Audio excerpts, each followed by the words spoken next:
روزہ انسان کی تربیت کرتا ہے، انسان کو روزہ ذہنی طور پر تیار کرتا ہے کہ اللہ کے حکم کے مطابق کھانا ہے، اللہ کے حکم کے مطابق پینا ہے۔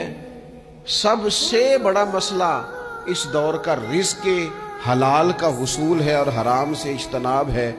تو روزہ ہمیں یہ سبق پڑھاتا ہے کہ ہم وہی کھائیں گے اور اسی وقت کھائیں گے جو کھانے کا ہمیں ہمارے رب نے حکم ارشاد فرمایا ہے، اور جس سے اللہ رسول منع کر دیں گے جتنی مرضی چمک دمک اپنے دامن میں رکھے، جتنی مرضی، لیکن ہم وہی لیں گے جو ہمارے لیے جائز ہے۔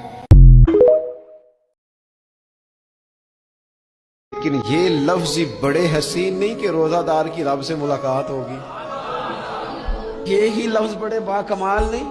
اور ایک روایت میں یہ ہے کہ روزہ میرے لیے ہے اور رب فرماتا ہے میں خود روزے کی جزا ہوں، یعنی باقی نیکیوں پر ثواب ملے گا، روزہ رکھنے والے کو رب رحمان ملے گا۔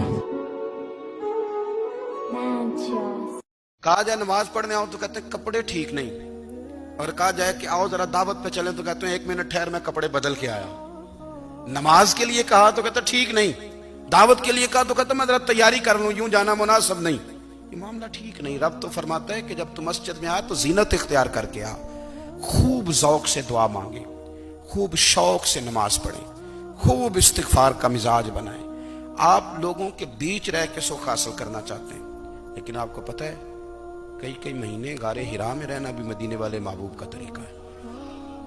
مسجد نبوی کے اندر دروازہ کھلتا تھا نبی کریم کا، پر گھر کے اندر نفل پڑھے نبی پاک، اور حضور فرماتے ہیں کچھ نفل نماز گھر میں بھی پڑھا کرو، گھر کو قبرستان نہ بناؤ۔ ہمارا گھر اللہ کے ذکر سے آباد ہوگا۔ میں جب سنت پڑھنے کے لیے گھر میں کھڑا ہوتا ہوں تو میرا جو 2.5-3 سال کا بیٹا ہے نا، وہ بھی میرے ساتھ نماز پڑھنی شروع کر دو، اسے پتہ کوئی نہیں نماز کیا ہوتی ہے، لیکن وہ بھی نا سجدہ نہ بھی کرنا ہے تو ساتھ لیٹ ضرور جاتا ہے۔ پتہ چلا بچے لیکچر دینے سے نماز نہیں پڑھتے، نماز شروع کر دیں تو بچے بھی شروع کر دیتے ہیں۔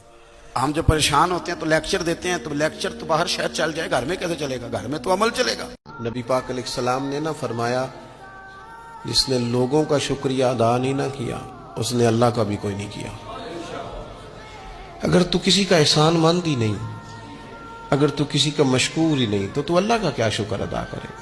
حضور نے فرمایا جب کوئی تمہارے ساتھ نیکی کرے تو بہترین بدلہ دینے کی کوشش کرو۔